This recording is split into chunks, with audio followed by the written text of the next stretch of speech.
Hi guys, for today's video, samahan nyo kami mag-renew ng aking lisensya ngayong 2023. Dito ko lang naisipang mag-renew sa mall sa malapit sa amin. Pero bago ang lahat, kailangan nyo muna kumuha ng CDE certificate sa LTMS portal. Doon na din kayo mag-e-exam online. At kailangan nyo ipaprint yung certificate na may nakalagay na passing score. Gumawa rin pala ako ng video na i-examine nyo sa online, para magkaroon kayo ng idea o reviewer sa mga tanong. Ilalagay ko na lang yung pinaka-link niya dito sa description. Dahil tapos na ako mag-exam, ang next requirements naman na aking gagawin ay ang magpa-medical. Nag-scan pala ako nito para mag-fill up ako ng information ko online. Si Clarissa na yung pinag-fill up ko para mabilis. Pagkatapos nun, lumapit na ako sa counter para sabihin kong tapos na. At maya-maya pinagbayad na nila ako dito. Naghintay lang ako saglit, maya-maya tinawag din nila ako para pumasok. Ang mga ginawa nila sa akin nung nag-medical ako, nagtimbang ako, height, tsaka reading test or eye test.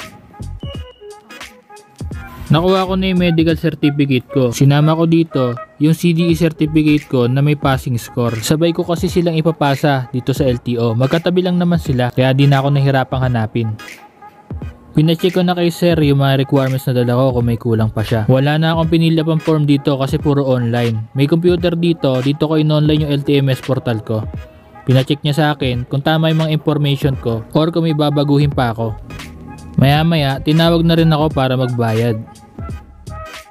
Dito naman sa tabi ng counter, dito ka magbabiometric o magta-tab mark. Pinakita nila sa akin yung dating picture ko sa lisensya. Tinanong nila ako kung gusto ko pa raw ba yun gamitin o palitan na. Pinapalitan ko na rin yung picture ko na yun kasi medyo luma na yun. Matagal-tagal na rin yung itsura ko na yun. Nag-squat nga ako dyan kasi hindi abot ng camera yung mukha ko.